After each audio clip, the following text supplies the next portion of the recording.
النهاردة جايبة لكم وصفة بديل الديك الرومي. فرخة أمهات هتخلي عزومتك سهلة وبسيطة عليكي، ومش هتشيلي همها تاني، وكل يوم هتعمليها.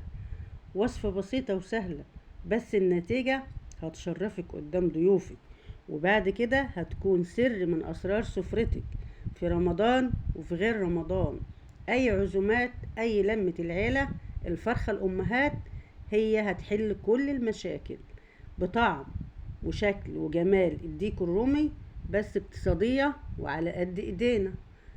على بركة نسمي الله ونصلي ونسلم على سيدنا محمد، وعلى بركة الله نبدأ الفيديو بتاعنا.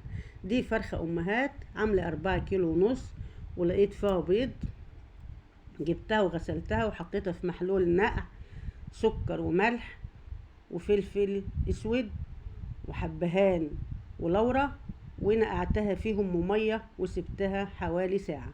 بعد كده طلعتها شطفتها وتصفت، وعملت لها المرتة بتاعتها اهي.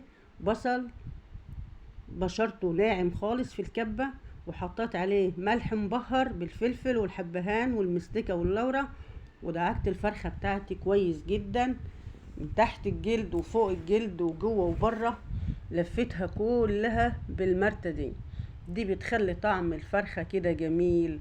تعمليها من بالليل للصبح لو عندك وقت، او تسيبيها ساعة او ساعتين في المرتة بتاعتها دي، بتخلي طعمها ما شاء الله ولا قوة الا بالله. مش لازم نجيب ديك رومي يعدي ال1000 جنيه عشان نعمل عزومة، هي كلها على بعضها كده عاملة 260 جنيه. دعكت الفرخة كده جوه وبره، وفي نفس الوقت عندي مية على البوتاجاز بتغلي.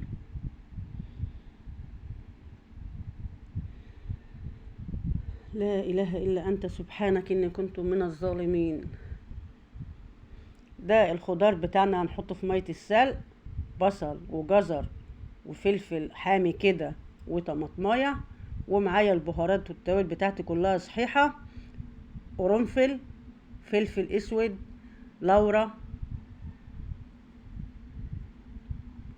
وزر ورد، وحطيت قرفة خشب.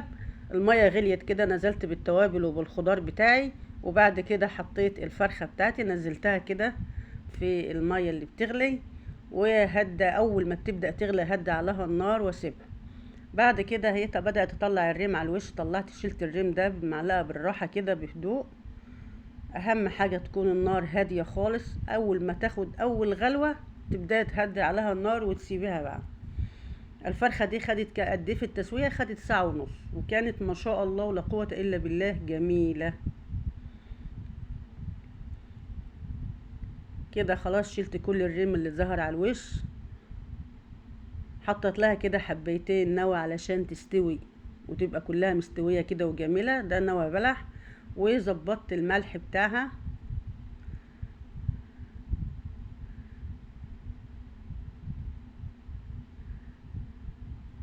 انا ما كتفتهاش يا حبيبي، انا نسيت اكتفها، بس بعد ما استوت كده طلعتها على الشبكة، وقبل ما ادخلها الفرن كنت ربطتها كده بفتلة نضيفة عندي. ودي التتبيلة بتاعتها اللي هحمرها بيها. عندي صلصة طماطم، معلقة كبيرة عسل، اي نوع عسل، ابيض اسود اي عسل عندك، نص معلقة زعتر، ونص معلقة ملح مبهر. قلبتهم كويس جدا مع بعض، وبعد كده هنزل عليهم بمعلقة زيت. كل ده هيتقلب مع بعضه، وهبدأ ادهن بيه الفرخة بتاعتي. لو عجبك بيه الفيديو متبخليش عليا بالاشتراك في القناة وتفعيل الجرس علشان يوصلك كل جديد، وتسيبيلي تعليق حلو منك. بالصلاة والسلام على سيدنا محمد وعلى آله وصحبه أجمعين، واللايك يا حلوين. كده نزلت بالزيت، قلبت كل التتبيلة بتاعتي، وهجيب بقى فرختي وابدأ ادهنها كده علشان ادخلها الفرن. دخلتها الفرن كده، الفرن هادي خالص علشان ما يحرقهاش من جنب وجنب. الفرن انا ولعته وسخنته، وبعد كده بدأت هديته ودخلت فيه الفرخة بتاعتي. ما شاء الله لا قوة الا بالله، زي ما انت شايفة كده. خلاص كده الفرخة جهزت اهي ما شاء الله. اهم حاجة البيض ده، ولا قوة الا بالله.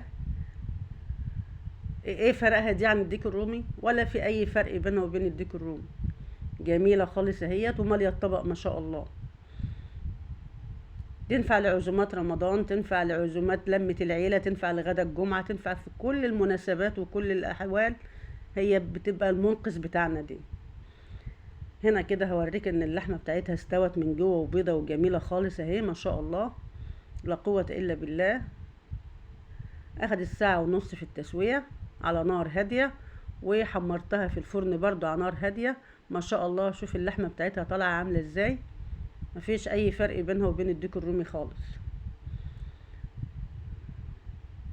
وبكده خلصت الوصفة بتاعتنا النهاردة. اشوفكم على خير الفيديو الجاي ان شاء الله.